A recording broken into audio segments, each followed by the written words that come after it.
Yo, what's going on, everybody? How you doing? What's up, guys? What's up, Dane? What's going on, guys? Yo, everybody, welcome to the podcast, Investor Thrive Nation, Investor Thrive Studio. We're in here about to collab, make a good podcast. We got our good friend Dane. He's a local buyer, wholesaler, flipper. I mean, he does it all. He's got his own e-commerce business. He's the man. So we're going to talk to him today, kind of figure out how we can, learn from his experiences. And if you haven't checked out InvestorThrive.com, it's a company business dedicated to helping real estate professionals in their personal lives, thrive in their personal lives and in real estate. So check it out. Corey, you want to introduce Dane and let us know what we're going to talk about today? Yeah. So we met Dane. Make it good. Yeah, make it a good intro. I'm doing my best. We met Dane when, like, 3 years ago, 2.5 years ago. We were into We were wholesaling. in that maybe. big office. Mm-hmm. Yeah, you remember coming to that We big had office? him come in. Mm-hmm. You probably came in and like, what are these guys doing? There's like one desk in here. Yeah, and so we bought your buyer's list, Mm-hmm. right? We're wholesaling our deals through another wholesaler at the time. And we're like, we got to start selling our own deals. Yeah, dude, I was And tired. I think you found out from Facebook, right? Yeah, Found him you were from always Facebook. you're at RIAs and you're posting all the time. I said, this Right. guy probably knows what he's doing. I didn't really know you at that time. Right. We didn't. Yeah. Right.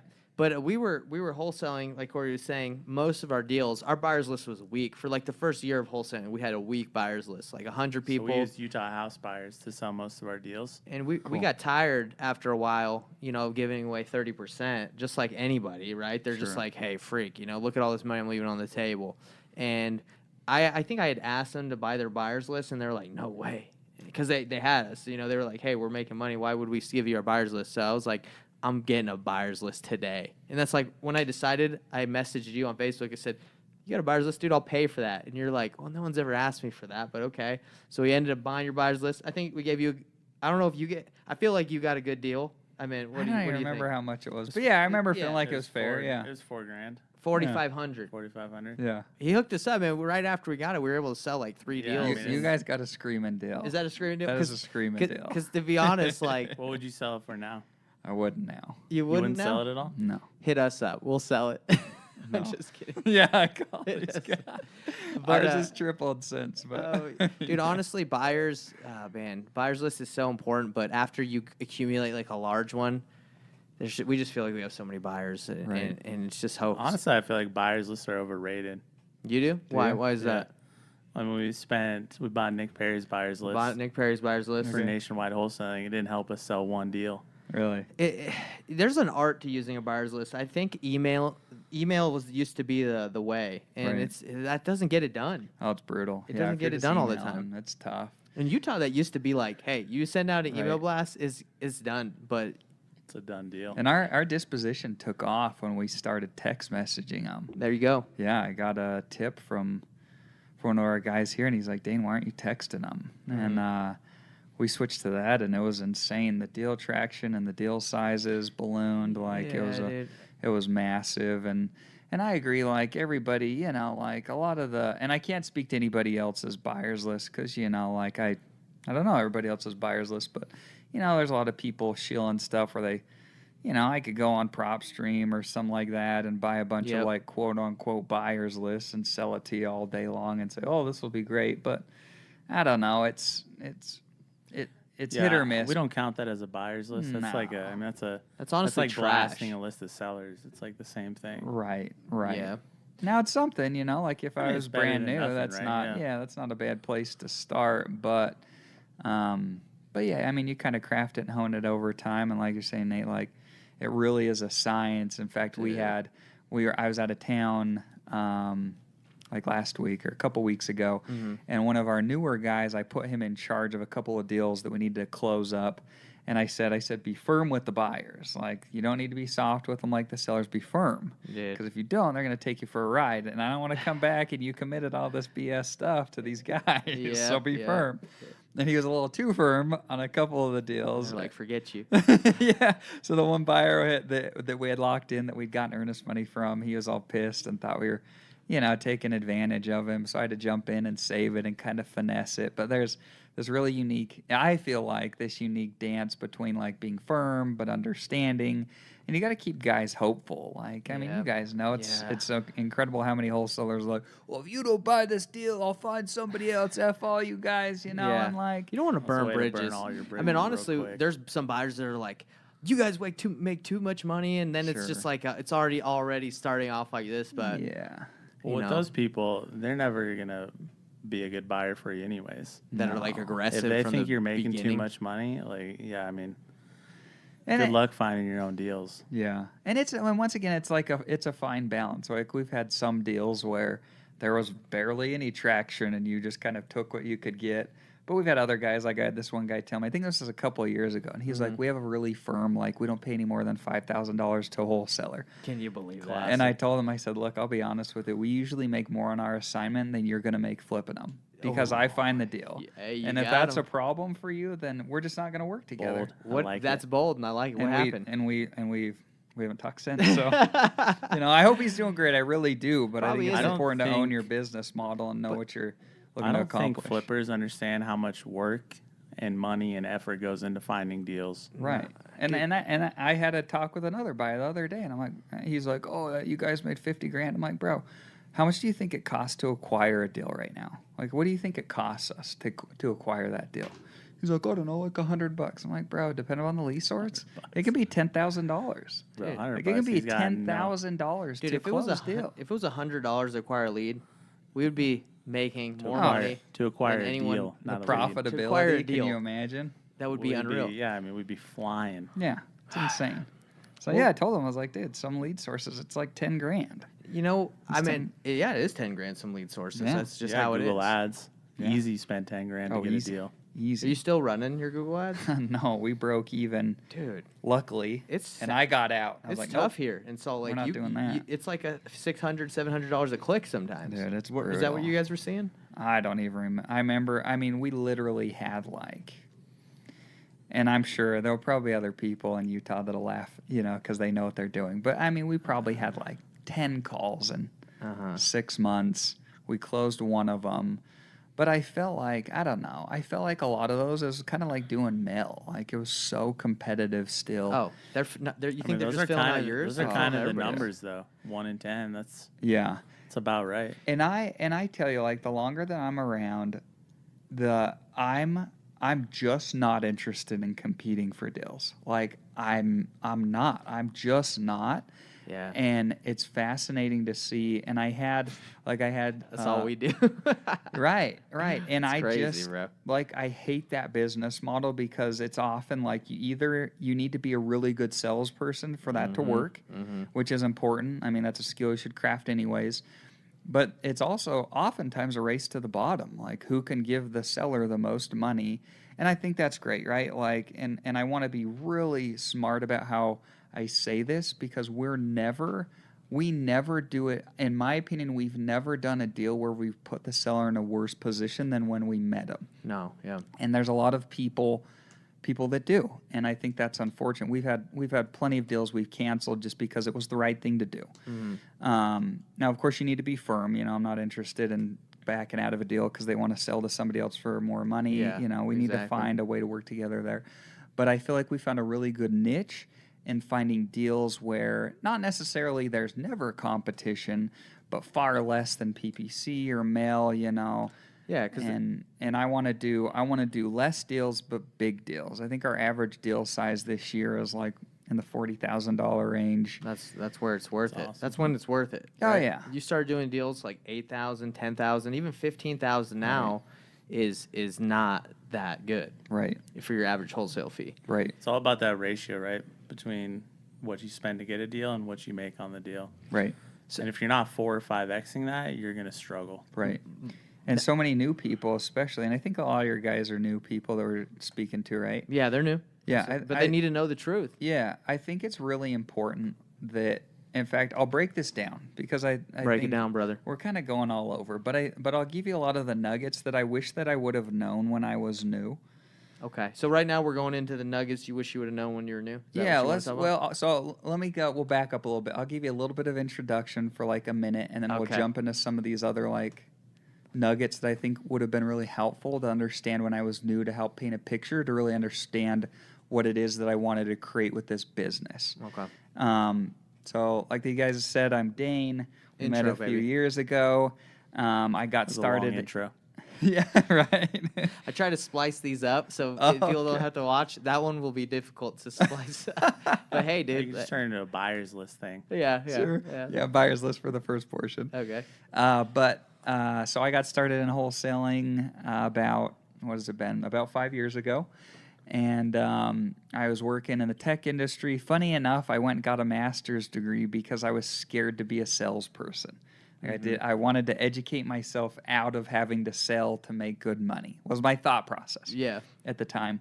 And so I went and did a bunch of school, and I was, in fact, this is funny. I remember being in school, and I met this kid. We were playing basketball one night, and I said, what are you majoring in? And he was like, oh, entrepreneurship. He's like, I knock doors during the summer, and I sell pest control. And he thought he was so cool. And I thought in my head, dude, what a freaking loser. Like, he's the only person that doesn't know he's a loser, but he so is. Like, what a scummy sales guy. Come to find out, the dude's like making 6 figures a year. And I'm like, as a college student, dude, I'm probably not even making 20 grand a year. Yeah. You know what I mean? Yeah. Like, he was way ahead of the curve. Hey, I'm not. No offense to all that, but I got my degree in entrepreneurship and I did door-to-door sales for Yeah, like yeah, 6 yeah, years. yeah. So yeah, no, Scummy sales I'm guy. a scummy. I'm not the scummy sales guy, but I Sure, understand what you're saying. Yeah, a lot of those dudes that are just driving around like young, thinking they're cool, they come off as a bunch of douches, right? Sure. So I get But what I you're wish saying. I wish I would have had the insight. Like, he was so much further ahead of the curve than me. So come to find out, right? I went the track of like what the American dream, if you will, is like safety and security and a safe job with benefits and all this stuff. And so I worked at a couple of tech companies. I was doing implementation and I was helping clients use our services and be effective once they were selling. And I moved to a new company. It was actually here in Lehigh. It was a super cool tech company. We were a fintech company. People I was working with were super sharp. Everybody over there was awesome. Like, I'd like made it, right? Sweet. And I was on track to make like 70 grand that year if I hit all my bonuses. And I remember getting that job, and I told my wife, I was like, we've made it. Like, we're rich. I'm making 70 We did grand it, a baby. year. Like, We did it, honey. let's go get a new car. You know what I mean? Like, like, we made it. And that's after your master's? Yeah, this is Okay. after my master's. What'd you get your master's in? It's called Industrial Organizational Psychology. So it's a mouthful, essentially for applying psychological principles to business to help people be more effective and whatnot. So a lot of the people I went to school do human resources or business management for Coke and Pepsi and Google. They do psychometrics and stuff like that. So it's been good. It's been useful in like hiring and building a team. But I spend a fair amount of time trying to convince people, if they have any entrepreneur bones in their bodies, to go and forego school and just start something. Like, Right. In fact, I told a guy the other day, I was like, bro, if I could go back to school, I would get as much student debt as I possibly could. I would Really? get all of it. Anything they'd throw at me, I would get all of it. And I would use that to make small bets to try to figure out being an entrepreneur, whether it be investing in crypto, which I think if you're not investing in crypto right now, you absolutely should be. You're missing a massive What do you? wave You if got you're not. Bitcoin and all that stuff? Are you doing No, it all? I don't buy any of that. No, I don't buy Bitcoin, and I'm way more interested in like smaller cap stuff. Okay. Not way small, but I want stuff that's like at the cutting edge. So you see a lot of like, I mean, we could talk about crypto all day, but long story short, like, I Get would into be it if you got putting money. a little bit in crypto. I would be, playing my hand at trying some different businesses. And you could learn very quickly what worked and what didn't, what you were good at and what you're not. So you're talking using student debt instead of paying for school, investing in other ventures? Yeah, because a lot of the time now, I think to pull that off, and I want to, I have to place a caveat, like, I would not commit fraud, right? Like, I'm not trying to commit student loan man, debt you got fraud. a lot of listeners here that are interested in what you're saying. However, that being said, I know tons of people that I went to school with, and they lived these stupid, outrageous lifestyles. And I remember asking the one kid, he'd always show up in like new clothes. I'm like, bro, I've never seen you like work. how do you pay for all this Right. stuff? Yeah. And he's like, oh, like what do you mean? I just pay for my student loans. Oh gosh. He's like, it's easy. I'll just get this really good job when I'm done, and I'll pay the student loans. Yeah, one of my buddies bought like a brand new TV when we were in college, and I was like, "Where'd you get that money?" He's like, "Oh, student loans." Right. I'm like, "Wow." So I would overfund that like crazy. That's going to be some of the cheapest, easiest money you're going to get in your whole freaking life. And if you have an Time to go to entrepreneurial school, baby. bone in your Back body to school. and you're not doing that, you're missing out. Like I've literally have considered, I'm like, what would it look like if I went back to school just to get more PhD. funding? Seriously, I've given it not a ton of thought, but I've had a little bit of thought there. And I mean, How cheap is that money anyway? Isn't it like 2% or something? Typically. I think the most expensive loan I had was like 6%. I know that if you start stepping out, like my wife went to one of those like tech schools that's a for-profit school to be a nurse. Yeah. I think some of her loans were like 10 or 12%. Maybe that's high though. Maybe it's like 8.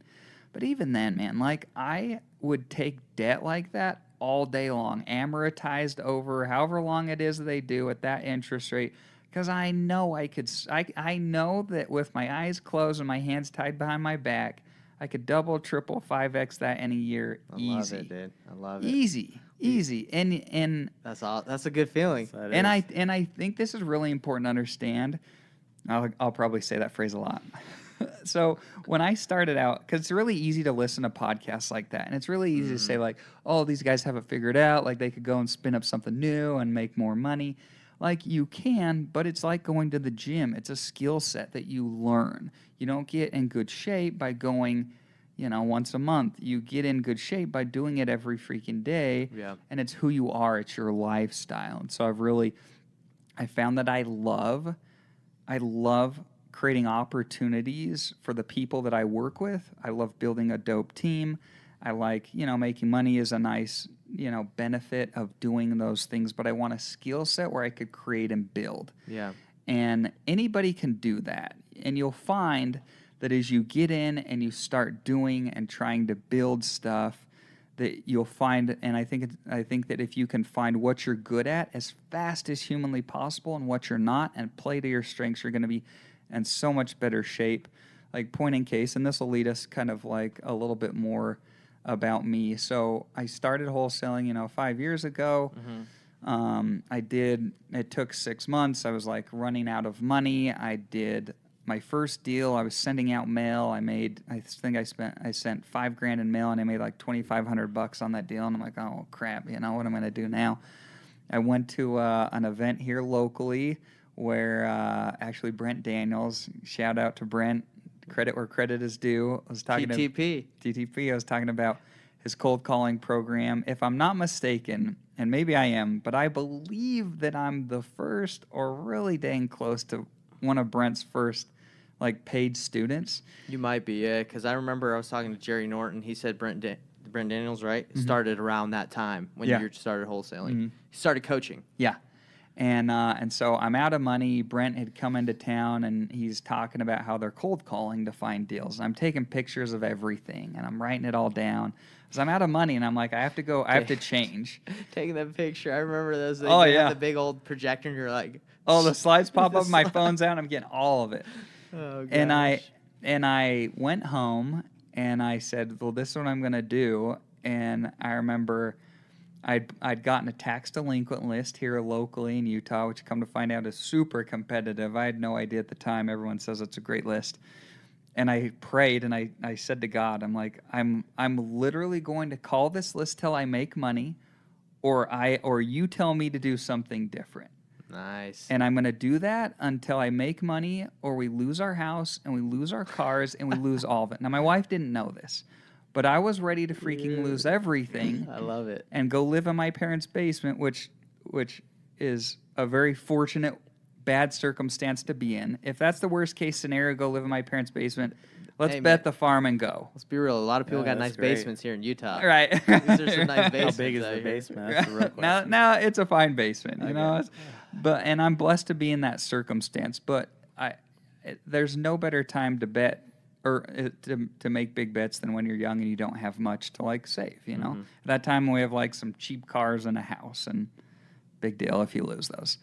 So that's a good thing too at that point to be like, hey, if I lose it, you know, it's gonna be okay. A lot of people have that That's fear. a good mindset. It's a Even good mindset. losing your house, like being like, if I lose my house, I'll be fine. Oh yeah, and the I think reason that's a big hurdle people have. Oh, huge. And the reason that I was willing to bet like that is because I was listening to podcasts like this, and there's guys on there talking about how they do like $1 million a year in revenue, which at the time was like massive.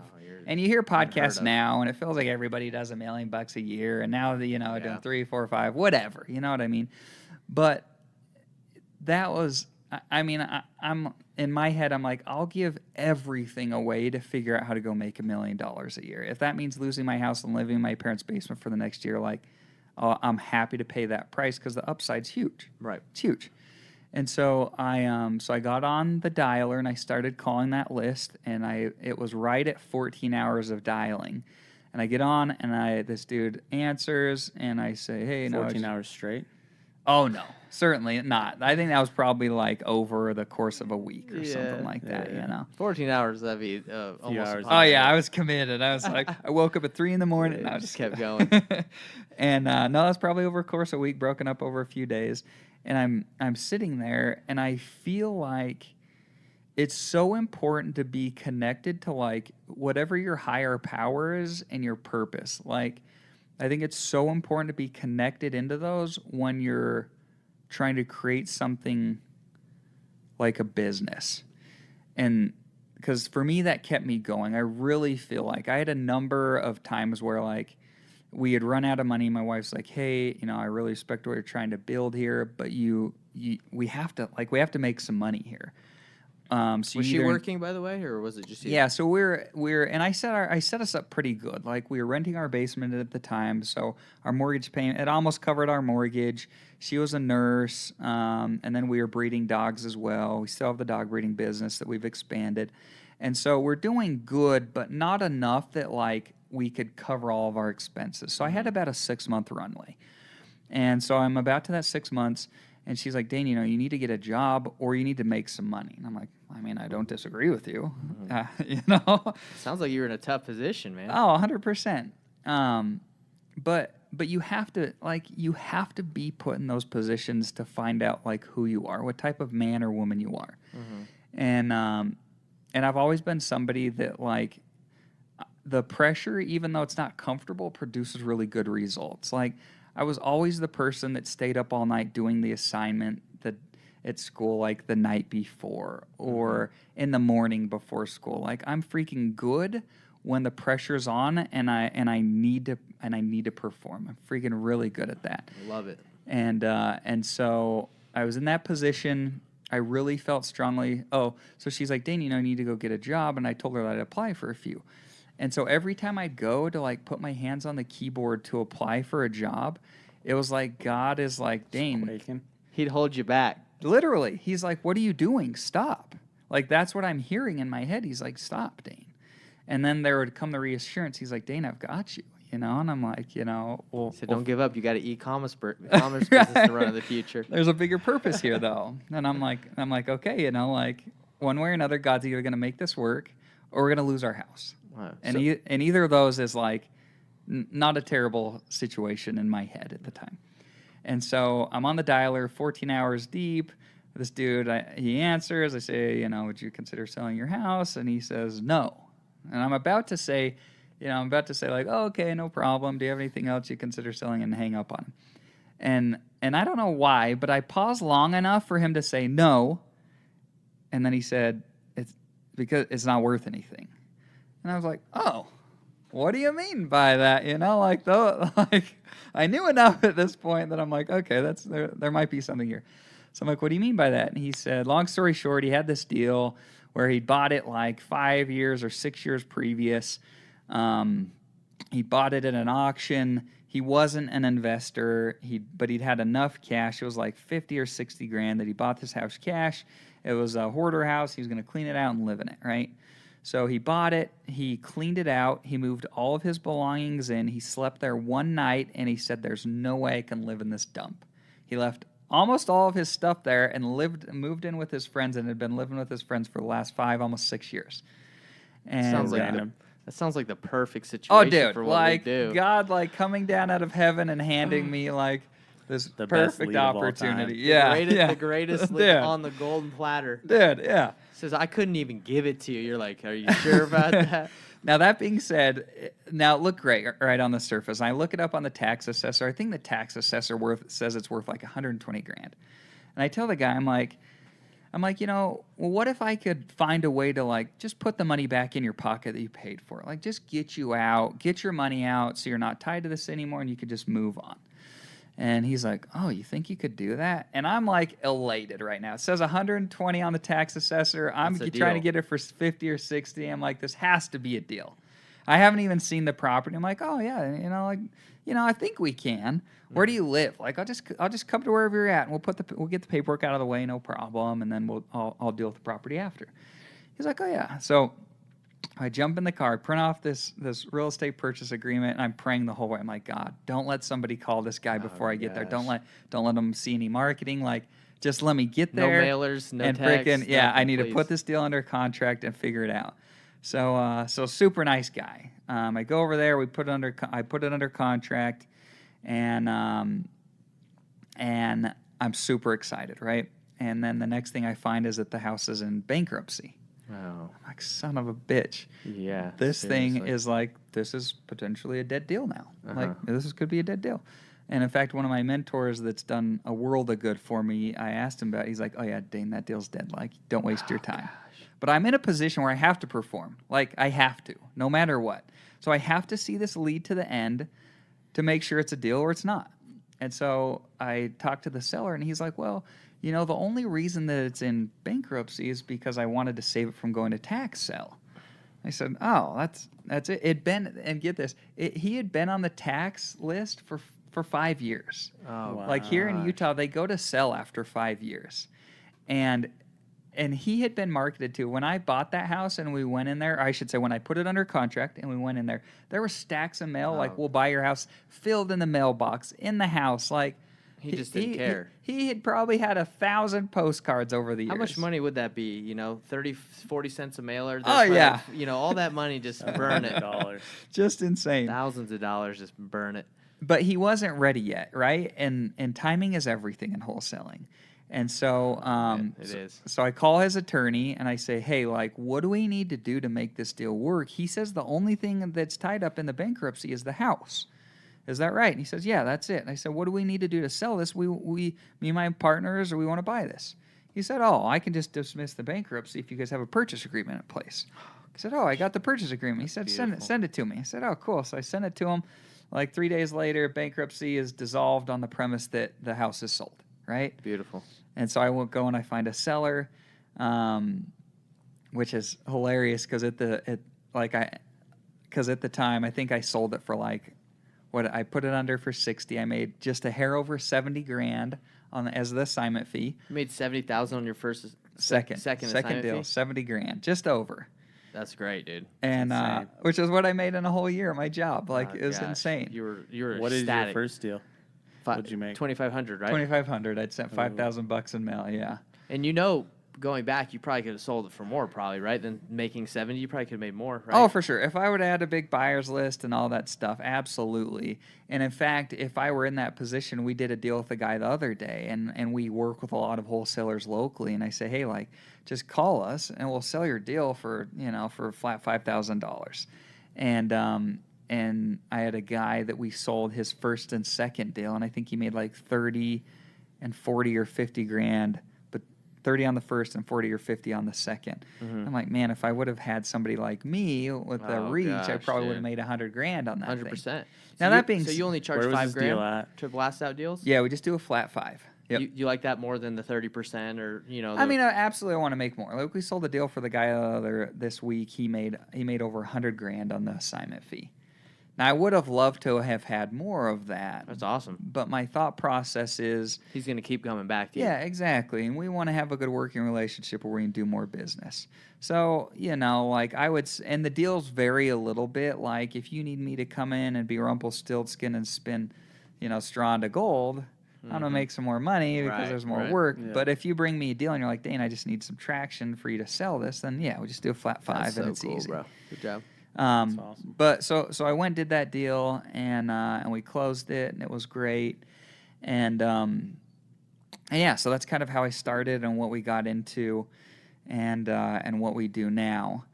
And See, we had a similar our second or third deal would have been giant like that, but we just didn't know. Sure. And we ended up selling to one of our partners that we were working with at that time, and he got a killer deal. I think he made probably like $200,000 on that thing, like 150. Okay. It was a sick deal. Sure. So yeah, in the beginning, what you're offering right now is the $5,000 to help. Like that's so helpful to new wholesalers because they're gonna get taken advantage of by a buyer, like and not knowing. Oh, yeah, and if you call me and I'm the buyer, right, if I need to buy, like right now, I need to buy properties to cost segregate them so I don't pay any taxes for this year, you know what I mean? So I'm looking for deals, and absolutely, like, I want to find good deals. I don't want to go pay retail, and Like, all the investors are the same. Everybody wants a good deal. Yeah. And so, you know, like, you just have to be smart about what you're doing. Now, that being said, right, I think it's important you want to treat buyers well. Like we have a deal right now where we're refunding some money because the seller was a freaking liar. They conned some money out of the deal and didn't tell about a tenant that was in place with a lease agreement for 6 months. Gosh. And he prepaid like 6 G's. And the buyer's like, well, I wouldn't have bought this otherwise. I'm like, well, you did. Where do we stand? And he was like, well, if you can give me the $6,000 back, we'll be good. I'm like, well, that's a lot better than a lawsuit, and he's going to keep coming back doing deals, and that's the right thing to do. So we just send him the check, and like we keep him moving. Pulled a sneaky one on you Oh, guys. he screwed us. He knew what he was doing. Well, all the time, and that too. was us selling a deal for another guy, this new wholesaler, and there just was some due diligence that wasn't done that we do on our own deals, but I didn't even think to tell him because It's a lot of work for you to check on. Oh, it's a lot. Yeah. See what they've done. I mean, we've JV'd with a lot of people too. Check. Oh, doing lots a of- deal. Yeah, you JVing guys know. can be tough. JVing, you're technically JVing, but just for a flat fee. It can be pretty intense sometimes. It can be a be lot. easy or it can be a nightmare. So Right. Mostly nightmares well, for us at least. Oh, really? Ours have been pretty smooth, and I feel like we're dialing in our process. But I think that deals can absolutely be messy. Deals can be clean. Usually they're messy, and I feel like it's our job in our company. We try really hard to like set fair expectations, just tighten it up. I know you guys do a good job of that too, and nothing ever goes perfect. But I feel like we head off a lot of the problems before they become big problems, and we keep it moving. sweet. So it's been good. So that was your intro, huh? Yeah, that was my intro. I could talk all day. What are we? I'll- We're 32 minutes deep. Are we? Yep. Well, I'm down to keep asking you Sure some we? questions if you got time. Yeah, How I you- got how you another looking? 30 minutes. How are you? What time is it? 4. Yeah, I got some time. All right. You got to be I out of just here need to leave here around 4:30. Okay. at to go around sign 4:30. NGT. Okay. Okay. Well, I actually got to get so let's do about 10, 15 more minutes. Okay. Yeah. So, I was really interested to find out what you said. If you were doing this again from the beginning, I mean, you told us about the roller coaster ride you had. What would you give to the audience if they're starting? Most of the people that are listening are brand new. Sure. So, what are some things that you would want to let the audience know that you wish you knew when you first started? Oh man. That wholesaling's hard. Oh, freaking way hard. Yeah. Honestly, and this is really interesting. And I think this is great perspective, especially for new people. I thought that when I started, I was going to go like dominate the world and we'd make just buckets of cash and it'd be easy because that's what most coaching programs tell you. It's going to be way easier than it actually is. Yeah. And it's been really eye-opening to get to know a lot of people across the country. And you guys and I, we know a lot of the same people. I mean, and there's people that are doing, millions of dollars every year. I don't know many people doing more than like 4-ish or 5-ish million a year gross. Mm-hmm. And most of them, at all right profit margins. But I would say that the law of diminishing returns, in my opinion, starts to happen after you're making about $1.5 million to $2 million a year, at least as the market currently stands. Mm-hmm. And the way I've treated it, because I've had the foresight from some of these other guys, is that are making all this money. that are making all the money is we go to these masterminds and the real good stuff seems to happen like after midnight for some reason, when you're just hanging out and shooting the breeze, and then like the real magic starts to the happen. the truth comes real out. ideas come So out. like I specifically try to sleep extra before I go because I know I'm gonna be up super late and I'm not gonna be sleeping because I want to have like those really intimate. Does the alcohol start coming conversations. too when they start giving the shooting the truth? Or- Some of them, but for the most part, like I would say no. Okay, Like they a lot just- of the time, it's level-headed, but I feel like everybody is kind of tired, and then they're more willing to open up. Yeah, because everybody wants to put their best foot forward on Yeah. how their business is doing. Oh, 100%. But I can't tell you a single person that I've met. Now I haven't met everybody, right? But every single person that I would say, yeah, just about everybody that's coming to mind Shoot it, that's bro. doing $1 million or more a year that I know personally that's really gone into depth with me on their business is like, Dane, like, I wouldn't rebuild this. Like, if my team all quit today, I wouldn't rebuild this. I would go Wow. do something else. They'd go do e-commerce. Yeah, or they'd go do coaching, or they'd go do. There's a million ways to make a buck. Mm-hmm. But and so I've taken that foresight to heart, and and my opinion in the business is I think that the business should allow you to go and use money to make easier money.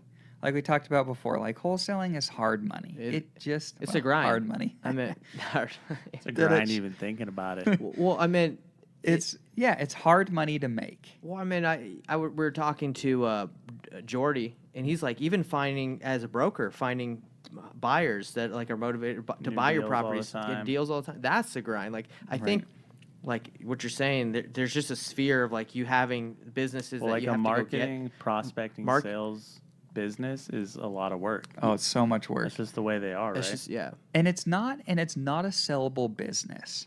And I wish I would have given more credence to that idea when I started. You mean sellable? Like, hey, if you presented your business to me and said, hey, will you buy this? You'd offer them $1. Yeah. and I'd say, Yeah, what are you going can to pay keep for it. my business? $10. Like it's not it's not a real valuable There's asset. real no assets to No, sell. exactly. And so I look back, and I had one of my buddies, Gabe, out in Florida. He's great, and he has a operation where they do a couple $1 million a year. And he's like, Dane, it's really fascinating. He's like, I sit back and I think how much time I've put into my business over the last 7 years, all to build something that's not sellable. Mm-hmm. And he's made plenty of money, but he's like, man, if I would have put that time into building something that was a sellable business, I mean, if I started now and I spent the next 5 to 7 years building a business, I promise it's a 10 to 50 to $100 million plus business, period. Because I know enough about business now that I could go start in a segment where I could build a sellable asset that has market desire that people would pay really good money for. So let me ask you this really quick. So most of the reason people get into wholesaling because they see the big checks, right? The Right. big money, and they say, "Hey, I can cherry pick. I can cherry pick stuff I want to keep." Right. How out of those people that are doing all that volume, and you yourself, how many do you really keep? Because that's why we kind of. That's why most people that's why get in. most They people- want passive income, right? Yeah, they want to get some. Oh, this is a Yeah. great property. Instead of wholesaling it, let me keep it for my portfolio. Yeah. So how much does that really happen that much in your opinion, Dane?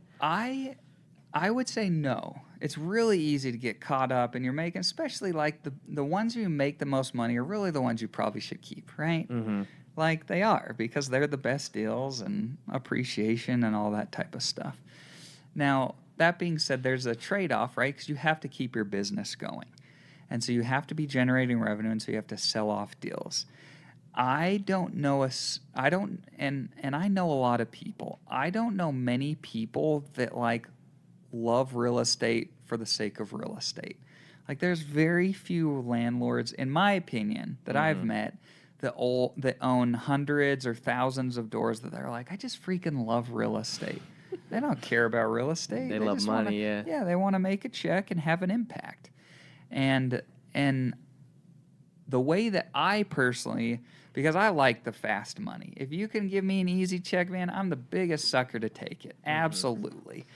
Because like a check now is oftentimes better than one with hopes and dreams later. And I'd rather take the guarantee now most of the time. And so where I've kind of come to like a good balance is I buy rentals in order to make it so I don't pay taxes. That's it.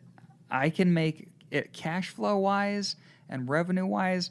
I can make way more money building businesses. Period. It's not even close. But I don't know a better way to pay no taxes than buying rentals. And so I do that through a cost segregation study.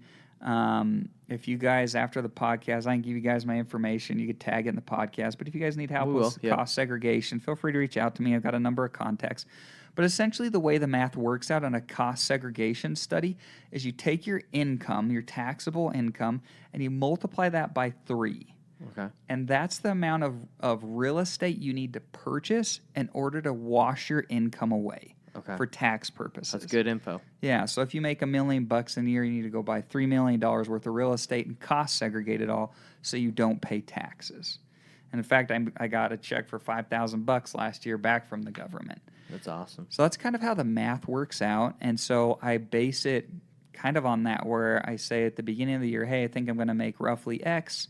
I'm going to start buying some stuff, and then it turns out to be a little bit of a blitz at the end of the year to try to catch up to buy whatever I need to buy. Are you getting most of the rentals you're buying from the MLS, from properties that you're getting through your business? How are you getting your rentals? Yeah, so I'm getting them through partnerships. I'm getting them through other wholesalers. I'm getting them from our deal flow. And so once again, I just want to buy enough to be able to make it so I don't pay taxes. And so, so those are the streams that I'm getting them from. And my priority, and every market's a little bit different, but in Utah, the cash flow is typically never going to be good. We've done pretty good with our Airbnbs. The cash flow is pretty good if you go an Airbnb, in my experience thus far. But the rentals are weak because the property prices are so high? Yeah, the cash flow sucks. And so you're buying it for appreciation, and you're buying it to be able to not pay taxes. And so it's this tricky balance where, I certainly don't want to pay taxes. And so I say, hey, maybe my tax liability is like $100,000 in taxes. Well, I'd much rather buy a rental property and keep that rather than paying the taxes. But also, like, rentals are far from this passive, hopeful dream of mailbox money and, unicorn roses. Yeah, like, you need to have the economies of scale for that really to work. And that probably means... Now, I promise you could find people that would say... That's why people like multifamily, right? Yeah, that's why they like multifamily. I would say that generally speaking, we are... In fact, I was arguing this the other day with one of my buddies. I think that you probably need like 50 plus doors before you start hitting the economies of scale. Now I can only speak to buying in Utah and Memphis. I've bought in both. And I have rentals in both, but primarily here in Utah because properties are expensive.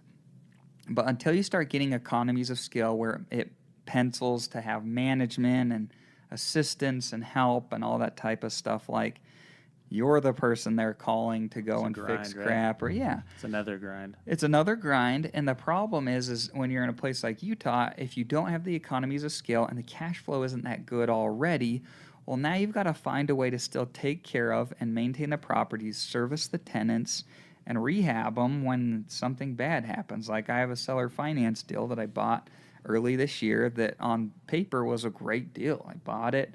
It was $15,000 down for this little duplex. There were meth heads in both sides, but they were both paying rent at the time. I knew I was going to have to remediate the property.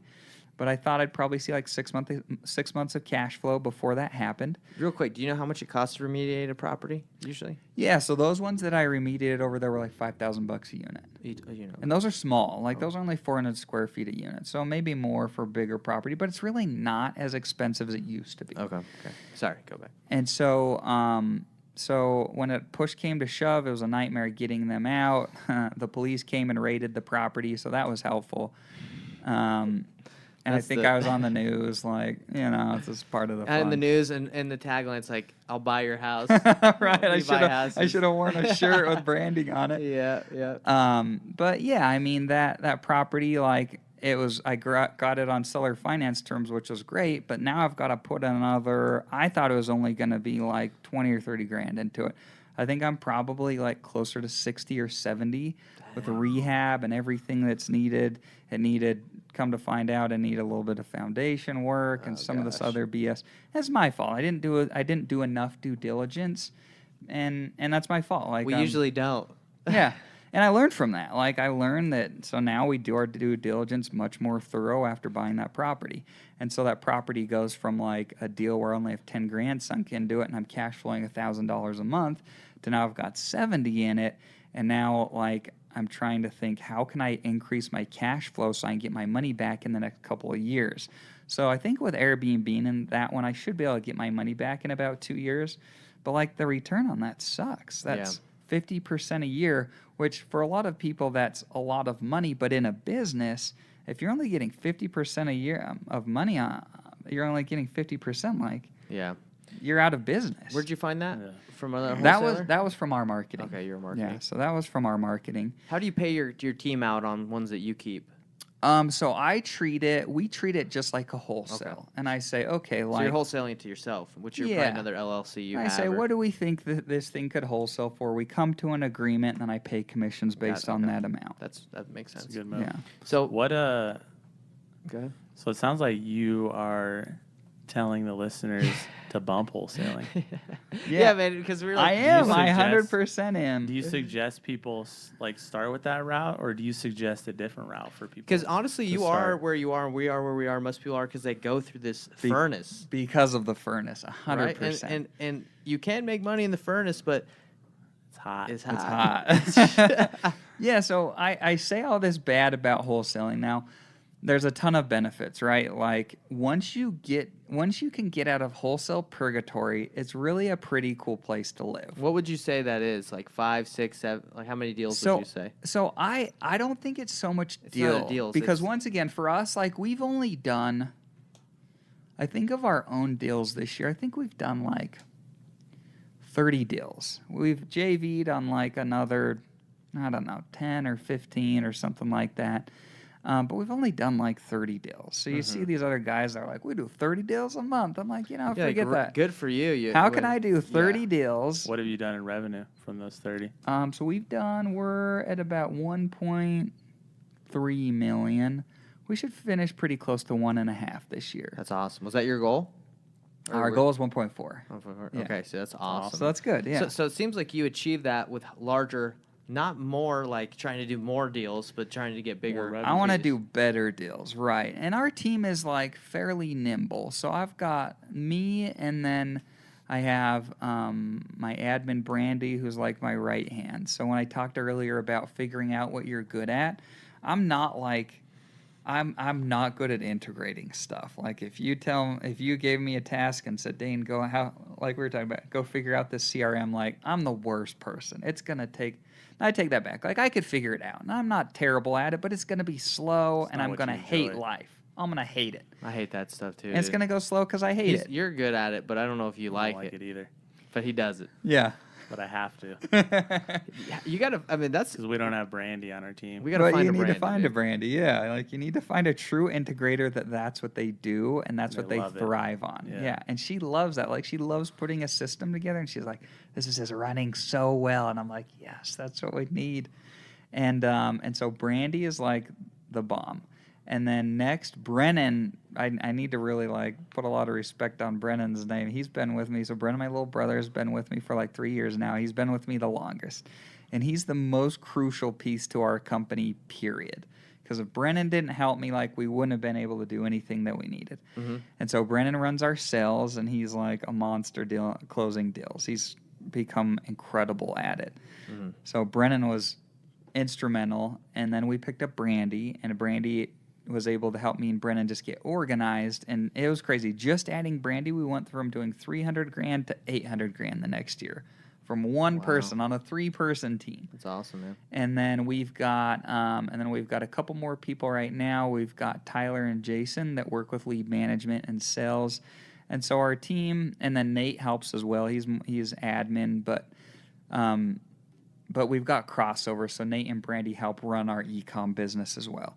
So I really think the sweet spot is like, a team of like, I don't know, 3 to Well, you can make it as big as you want, but probably like 3 to 5 or 6 is including you is where you can get to a sweet spot where you're out of wholesale purgatory, where you're not necessarily like hanging out on a beach making money, but the machine and system is running not only on your efforts. Right, yeah. And so we've got to a place now where, like, for the most part, I go in and I like the high level stuff. I love building the team and doing things like that. But I don't even know how the CRM works, because It's like, probably a good feeling. yeah, like we have a new CRM. I don't even know how it works. I know that That's it does so cool. drip campaigns and it's supposed to help us be more efficient and run our KPIs. But other than that, I mean, once you get to a place You're like, I don't even know what our KPIs are. It's getting figured out. no, I can tell you our KPIs. You need Okay. to know those as the business Okay, owner. good.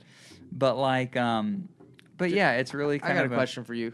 How many leads would you say your team is getting a week, like to work with? We're getting about, so last quarter we were trying everything. We were doing freaking mail and PPC and Facebook and radio and cold calling, and we were doing everything.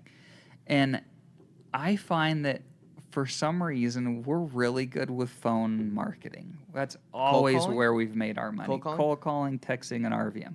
It's where we've always made our money. In fact, before texting got big, gosh. we created our own texting platform. remember and that. we printed money. It was insane how much I money remember we you made. came into our office and you showed us your little rinky-dink thing Oh, that you built, rinky-dink and I was for like, sure. this thing sucks. It was so cool. We made so much money from that, though. It was Dude, insane. texting was the greatest thing ever the greatest. back in the day. Now That was it's so great. it's tough now. It's tough now. Yeah, it's tough now. Do you still use your own service that you built? No, we don't use it anymore just because, like, I'm finding to run, like, a tech operation, it's a lot to have a developer that's always fixing problems and all that stuff. And I find that with the wholesale company, in the end of the day, I want to try to outsource the lead flow, and I just want leads coming into the company and us being focused on closing them and selling them. That's So it. You were doing everything last month. What would you Yep. say you were getting? The whole month, the week? How were you split it? How many leads would you say you were getting? So we were getting, in fact, I can look it up here. But While you're looking that up, if you're not doing your own marketing now, how are you getting leads? So we cut out pretty much all that crap, and we said, what are we good at? Well, we're good at freaking phone marketing. And so we went and we have 2 full-time cold callers that we've had all year, but their connect rate with the dialer has gotten worse and worse. In fact, this last quarter, they were like 1% connect rate. I called them. I said, "Look, like, you have to fix this, or I have to find somebody else, because this is a dialer Is this issue." a company? Or Yeah. It's a company. Yeah. that's Oh, I doing it for you. outsource the cold calling. I don't want to manage cold callers. I don't want to train them. I don't want to It's the worst check thing on the ever. dialer. I don't do want a you- who cold do you call use? company. The verdict is still out on who's any good. So feel free to reach out to me, or I can talk to you guys later. But I don't have somebody. If you would have talked to me at the beginning of the year, I said these guys are the jam, but they just haven't been nearly as down. good since. Yeah. Oh yeah, way slowed down. So this quarter we've gone just phone marketing. So we're doing RVM, we're doing text messaging, and we're doing cold calling, and we've made more money this quarter than last. I think largely because we spent so much energy on stuff last quarter that just didn't produce for us. So that was really interesting. Now these numbers I would say are a little bit wonky, because if you're doing We have 6 cold callers. Do you? Yeah, from Egypt, and they produce like 2 leads a day each. 1 to 2. 1 to 2 leads a day. That's about what we're seeing from cold calling too. Yeah. And they're a toss-up always. It's always like, Oh. house is in great condition. They're open to selling. It's like that's like 90% of the leads. We've tightened up ours where I said, hey, like, you need to get better information here. You can't work for us. Like, I want to have these criteria filled out almost every single time. And if that isn't filled out, like, don't even send it through. Because I want our guys, like, focused on doing good things and working with good leads. Something to consider. Yeah. It's hard. Always hard to do though, because those cold callers, they just want to push stuff through. Yeah, That's what we have 100%. lead managers for. Filter that out. Right. All right, so Q3. Now I think this is important to understand. If you're doing RVM, like, your number of leads is just going to be insane. Okay. So our And you're counting a lead as someone calling back. I'm assuming. I'm counting a lead as like we break it up as like total leads, total contacted leads, and then total interested leads. Okay. So like for Q3 last quarter, we had 1,121 total leads. 724 of those were contacted. 42 were interested. In the whole quarter? Mm-hmm. Okay, 1,000. Yep, just a little bit over 1,000. And that's with you trying everything from PPC to. And the total REM. leads are like, this isn't like everybody calling in, right? So like if we do all of them, like, I've got 1 million RVM, we've got 6 million cold calls, we've got 100,000 SMS. I mean, like, the amount of marketing that went out is insane. So the total leads, I would say, is like, a little bit quantified. There's some reason to actually call them back. So this isn't like just a callback. Yeah. This is something where we said, hey, there's some reason to call them back. Because I think it's extremely important for these new wholesalers watching to know how much it requires to get leads to come into your business. Did you hear his outreach? You're close to like 10 million. Oh, it's insane. Outbound actions. It's absolutely insane. You have to. Yeah. Now, do you have anything set up to protect you from ambulance chasing attorneys from your texting, your RVM? Do you have like a? We haven't had any problems. Do you have it set up like an knock offshore on account wood. or anything like that? Yeah, Or do you- like we have a separate phone number. Like I tell our team, we're really specific. Hey, like never give anybody your own cell phone. Never tell them your last name. We always use a general. When somebody calls, I don't say, "Hey, this is blank or this whatever. is Blink Home Buyers." Saves I Utah say, House "Hey, Buyers." this is right." Whoever you don't like, you don't. Just kidding. No, I say, "Oh, this is Dane or Jason or Brandy, whoever, with the Home Buyers Network." Okay. Home Buyers Network. I like that. Yeah, so that's how we answer. Good luck it. coming for us. We're at the Home Buyers Network. Yeah, it's just really general and. Okay, so you don't have like an offshore account where you pay your, you don't pay from like the an only account. person that we've ever heard that does that is that one guy. We have a guy that he found a way to pay for his texting, cold calling, all that through an offshore account. So they if they try to track it, it goes to that. Supposedly. That's not a bad That's idea. That's a supposed thing. The dude does like a. That being said, it's just like being an entrepreneur is just risk management. Right. What is the likelihood that you get nailed for TCPA stuff? I know one person, and I know thousands of investors. I know one person that changed their marketing because they got scared bad enough by the state attorney to stop RVM. And that was in the state of Florida. That's really finicky.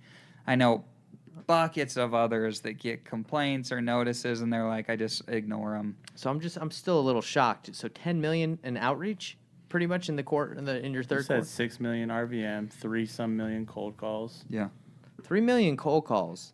That's No, it from was- the dialer. That was dials. Dials. Yeah, so dials. What's outreach, right? Outreach. Yeah. So that's outreach. So Corey, you're the he kind of runs our marketing. He does run our marketing. So keep that in mind. That's the volume. So Dan, I have a question. Going back to, should people start in wholesaling? Yeah. So Or okay. should they do something else? So I say all this in that I think that it really is important to know yourself. So what do you really want to get out of a business, and what do you want to learn? Like honestly, if I would have put all this energy into e-com, I'd probably be worlds ahead. Or if I would have put it in crypto, I'm so bullish on crypto. Like if you have any desire to be an entrepreneur, go put your energy in crypto. Like I think that's the best way to become a billionaire. With like, is that buying crypto you're saying, or is that like starting a business that creates crypto? I mean, there's so many ways. Like I was listening to a podcast the other day, and this guy was like, he had a marketing agency, and they changed in 2017 to a bunch of his marketing streams dried up, and he said, and the crypto boom was happening, and so they rebranded themselves as like the company to come to really like market an ICO for a crypto launch, and the business went berserk. Yeah. I think there's so many ways that you can position yourself around crypto, whether it be buying it, whether it be creating services around it, whether it be learning to code. I mean, the world there is limitless. If I were to start a new business today, Are you doing that, by the way? Are you trying to get into that space? I am. Okay. I don't know how You're a it's smart going to guy, come bro. to fruition yet, but I am. Because I mean, I was on one of my buddies just reached out to me from college and was like, "Hey, do you want to hop on a webinar about how you can invest in this new venture that, like, they'll give you crypto in return for like investing in like gold? Like, I don't know, I didn't understand. It's the gold token and the crude oil and You've heard it? I bought it. Yeah. Oh, you got into that? I got what 10 oil shares right so now. what did you and pay? one gold. What is it, like 1,000? It was like 1,000 per share of It was like 2,000 when I bought, so I was later than some of the earlier guys. Okay, so you're in on that. Yeah, Okay. so Yeah, like so 20 G's in there, yeah. I did heard that, and I was like, I really don't understand. Like, because But the payback on it, and the reason I made the decision to pull the trigger on that one is because, like, with zero price appreciation, now knock on wood, it doesn't go to zero. Everything can go to zero in crypto. But with no price appreciation and very little marketing right now, it's a 6-month payback. And I was like, a 50% return on my money where I can buy these miners before the price appreciation? I like that bet. And I think there's a lot of people that are going to like a crypto asset that has a little bit more backing. Now, it's not tied perfectly to gold or oil or any of that. But I don't know of any other projects that have a real world value proposition like that. When did you get it? When did you buy it? I bought about a couple weeks ago. Okay, yeah. I had that call last week, and it was interesting. Yeah. It seems like people are making money from just trying to sell people what do they call them? The shares, or like what? Yeah, the shares. Yeah. Yep. So that's a business right there. People just having these webinars that are selling you the shares, and I'm sure they're probably getting a cut, right? Selling a shovel. 100%. Yeah. Absolutely. So but you're just saying like the crypto space is a great space to get into, whether you're selling the shares, you're doing something. Oh yeah, there's so many opportunities. You get on YouTube, like I've spent probably 100 hours on YouTube in the last month in the night, just like on this addiction to try to find massive gains. Like, it's stupid. And I'm telling you, like I've got a few $100,000 in crypto. I'm trying to get more that I could sink in there because I really think like you go hit a 5 or a 10 or a 20x and like, and it's like you in the I'll beginning losing your house, you're like, who cares? Yeah. Right. And so, so back to your it. question. I think that real estate's a beautiful place to start. In fact, I was talking with one of my mentors, Joe, that I talked about with you a little bit before. And Joe's just dope as could be. I love Joe. With Joe's help, we've been able to just grow exponentially, and I learned more in my 6 months of working with Joe than I earned in my 6 years of going to college. Like, easy. It wasn't even freaking close. And so as far as like real world business experience, now you could get business experience in a lot of places, but I got so much value from learning real estate and, like you're saying, being in the fire, feeling the heat. If you have a desire to do real estate, like, go do it. I think you should 100% go do it. I'm telling you it's hard, and I'm telling you it's a grind. It 100% is. But if that's where your heart and desire lays, then go do it. Like, there's a million ways to make a buck. Go do real estate, start wholesaling, and just be true to yourself and honest about what you like and be willing to pivot away. My wife has said a number of times, she's like, Dane, like you've said that this pace of work would slow eventually. She's like, when is it going to? Right. And it's I don't think it's going to slow down, bro. If you run a wholesaling business, it's rare that you can spend a minimal amount of time on wholesaling and like just go kick it with your family. There's not many people pulling that off. Now, it feels like there is when you're on YouTube and stuff and everybody's selling the dream. There's not many people. In full disclosure, I probably work like 10 hours a week in my wholesale company. Like, if you set up your meetings and you can have your reports set up, like I probably spend 10 hours a week. It's not that much, but I'm busy building other things, and I've been able to take a little bit of step back to spend time with family and whatnot. But yeah, I would say go for it. If you like wholesaling, just understand it's not easy, but if you're willing to put in the work, like, there's an obscene amount of money to make. And I think one of the things I wanted to know when I was starting out is everybody says, oh, I made $1 million. Well, what'd you take home? Like, I don't care that you made $1 million. It sounds great, you know? Like, someone could say, oh, I went on a date with like Britney Spears back in the day when Britney was cool. Well, you know, like, I don't care you went on a date with her. Like, was there any more to that? I mean, who cares? So from your experience with yourself and other high level investors, what's the profit? Like, what are they actually taking home? So there's a ton of people that like quote unquote did $1 million in a year that are like 10% or less profit margins. Really? So they're taking home less than $100,000 for the money that they're generating. And the rest is going to paying marketing, paying their commissions Their and team, fees and whatever taxes. they're doing. Wow. And I would say a lot of that's because people suck at running a business. Like you have to know your numbers. And I remember hearing that as a new person, and frankly, like you're running so fast and trying to do so many things when you're new and there's so much going on that like knowing your numbers, if you're not an integrator person, maybe that's not the most feasible thing because you're just throwing everything against the wall and just trying to see what sticks. Mm-hmm. But if you can nail them down and figure them out early, that's great. If not, like understand that needs to come in time. But once you have it dialed in and you're running at a good rate, like you should be somewhere between, if you're really like pedal to the floor, in my opinion, maybe you dip down to 20-ish%. It certainly shouldn't be dipping down much more than that if you have it dialed in.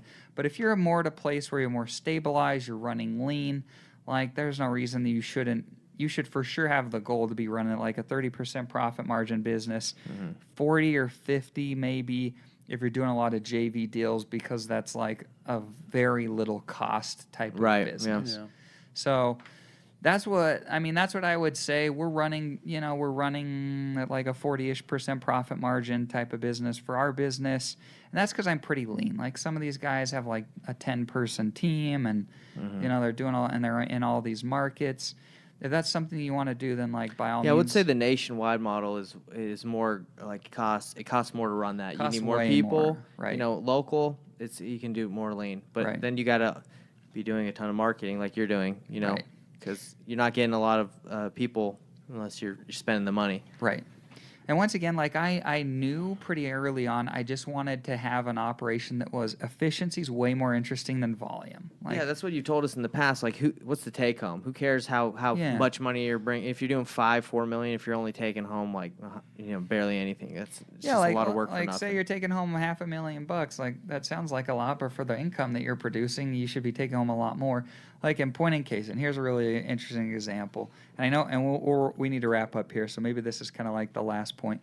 But like I found from the wholesaling company has allowed me to do other businesses. So we have our e-com business, which is like a done-for-you private label. We don't do any more of this drop shipping BS. Anyone that tells you that that's a smooth sale and passive income is a liar. It doesn't work, period. I know from personal experience.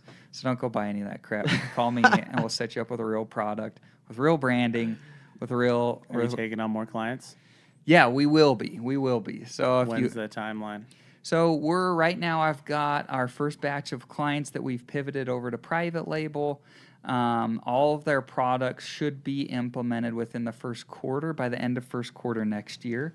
And so we'll be looking for new clients somewhere in first quarter next year. Were any of them upset about the drop shipping that was pitched to them and now it's 100%. Okay. Yeah, absolutely. Happens. But what they understand now is that rather than like drop shipping was a really cool like quick rip. When it was working, we were printing money. It was awesome. But if we compare it to real estate, it's really like, hey, we created a wholesale business for you, and rather than that, we're creating a company that builds an apartment complex and we sell that thing. And so the time frame takes longer. But the investment is about the same, and the upside is absolutely massive. Like I was telling you guys, I mean, you could go flip your initial investment. Like those are crypto returns. Gotcha. Like we're talking like 10 to 100x on your initial investment if it goes. What does the initial investment look like? So it dependent upon the services that we provide. I mean, typically we're somewhere between like $25,000 and $35,000 to get started, and then we take it from there. We identify the product, we do all the product research, we do all the branding, we launch the product. I mean, it's the same as a real estate deal where you're like a credit partner. So you come in, you give the initial investment, so we have the funds to get you up and going, and then you've got to bring your credit. You need a minimum of at least $50,000 in addition to the 25. So 25 is like cash that's gone, and then you need an additional $50,000 in credit Revolving available to be able to go do the selling and launching it. And so the hope is that within the first year of selling, year to 18 months, once we get you up and going, we go and sell that thing for anywhere from a 4 to a 12 multiple on your net income. So if we make $100,000 in the year, we sell it for a 10x. We sell that business for $1 million. We split those profits, and you're off to the races, and we can rinse and repeat. So that's a really cool business. The wholesaling has allowed me to go do more businesses. We have that one. I have my warehousing company. We have my crazy, crypto man. investments. You need to calm down, bro. You're doing it all. How many businesses you got? Let's list them real quick. You got wholesaling, dog breeding, dogs, e-commerce, warehousing. I don't know if you want to love count businesses, bro. You love it. And that's the thing. Like, I make so much more money in businesses than like anything else. It's not even close. And so the wholesaling got you there. So that's what the audience allowed me the liquidity to go do that. But hey, you're also a smart guy, so not everybody's going to be able to just grasp saying how not to. everyone's smart. Sure. Hey. But if you're smart enough to make a few $100,000 in real estate, you can make millions, in real estate or elsewhere, however you want to apply yourself. So I would say let the wholesaling be the avenue to make some money. It is a good avenue. I mean, to go it's do not other that things. intense. And It's maybe just you labor freaking intensive. love real estate. Maybe you do wholesaling. You're like, I'm the real estate guy. And if you're that guy, freaking go buy rentals and flip houses and build a monster of an enterprise. Like, by all means. If that's you, then do it. I think the biggest thing is just to be true to yourself and what you like and what you're good at. Well, let's end on that, man. That was awesome. Hey, Investor Thrive Nation, Dane is the man. We're going to put his contact. What can we put in the description so they reach out to you? So feel free to reach out to me. Probably my email is best. It's just Dane, DANE, at Blink Home Buyers, buyersplural.com. And we'll put that in the description on the YouTube channel. Please share the video. Let's get some. We're just trying to grow our little podcast as well. So share that with people, and let's help people learn from our experiences. Yeah, absolutely. So and any of your guys that want to reach out, I'm happy to help them any way that I can. It'd be reach out to Dane. He'll buy your deal. He'll help you wholesale your deal. E-commerce. We'll build a business together. Build a business together. He's got you. He's got you. He's got you back. But anyway, Investor Thrive Nation, thanks for coming in. We're gonna end, and we'll see you next week. See you guys. Bye.